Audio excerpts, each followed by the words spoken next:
From World Dairy Expo 2017 here at the Alliant Energy Center Expo grounds. Fabulous Farm Babe Pam Yankee bringing you another year of activities, another year of agricultural developments, and we're kicking it off right here with DuPont Pioneer, booth 2407 in the Alliant Energy Center Expo Hall. We're joined by Dr. Bill Mahanna from DuPont Pioneer. You know, Bill, I'll tell you, there's a lot of folks that are anxious here at the show. We don't know what's going to happen with milk prices. A lot of our partners in agriculture all over the place are changing. You've just come back from an international trip on behalf of DuPont Pioneer. What did you learn? Well, yeah, in the last month I've been in Poland, Russia, the UK, and Ireland. Just flew in from Ireland last night. And if you look around here, you see a lot of international visitors. I think the important thing to know is that, you know, we're all survivors. They lost the milk quota system in Europe and the supports over there.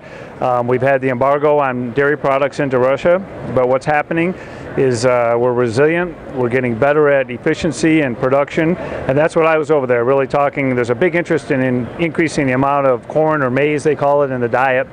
So we were over there just trying to work with those producers. You know, the other thing that we sometimes fail to realize is we can always learn something from somebody else. They have different growing climates, they have different soil types, different consumer needs. Absolutely. I was on a dairy in the UK that had robots on it, and it was with some very good breeders over there. But yeah, you know, we can learn an awful lot from them, and they can learn from us. I was actually over there talking a little bit about shredlage and chopping their corn silage a little longer. In the UK and Ireland in particular, they're grazing a lot of those animals. They don't have much structure in that diet because of the lush grass. Yeah. So they use corn silage on the shoulders, they say, when they're getting that peak up, and then as the grass quality goes down.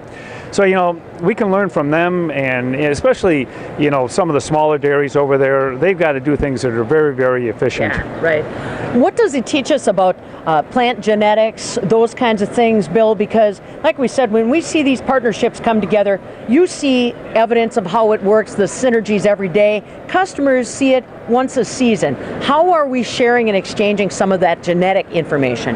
Well, exactly. One of the things we're doing is there's a lot of flint corn in Europe, and flint corn is like popcorn. But really, to get any kind of yield, you really need to have dent corn, which is what we have in North America. So one of the things we're doing there is really trying to bring dent by dent hybrids to the marketplace.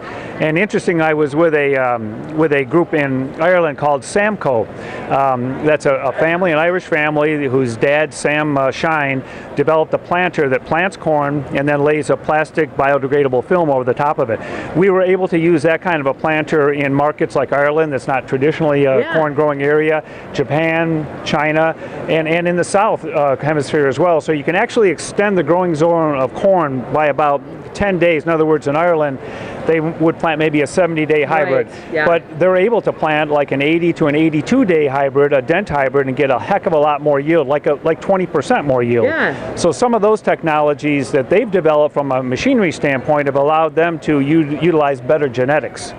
You know, that's what World Dairy Expo is all about. Like you said, it's an international show. I think last year they had 178 countries that tapped into the information that was generated just on the trade show floor. So let's talk a little bit about right here at home, Bill. World Dairy Expo has something called the World Super Bowl, Forage Super Bowl, I should say. And it's really an opportunity for forage producers from across the United States to compete on a scientific basis with the feed that they've grown. You guys really did a full court press this year in getting entries.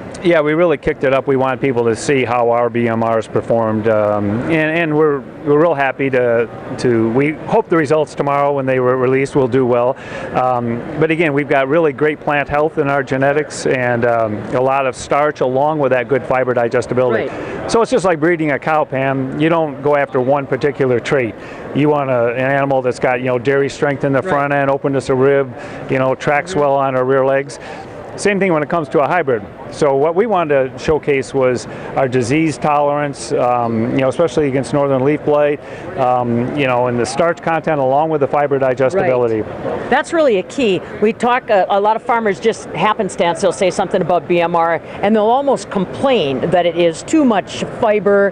And like you said, it's that combination that you want to work towards. Yeah, if you're looking at just fiber digestibility, I mean, you can do some other things like chop high. Yep. and growing environment has the biggest effect on fiber digestibility for normal hybrids. But BMR is a unique thing, and we're learning how to manage it. And that's really what we want to showcase our new genetics. Well, like I said, follow up and see how they did for the Ford Super Bowl here at World Dairy Expo. One final point, looking again into the future and some of the products coming down the line.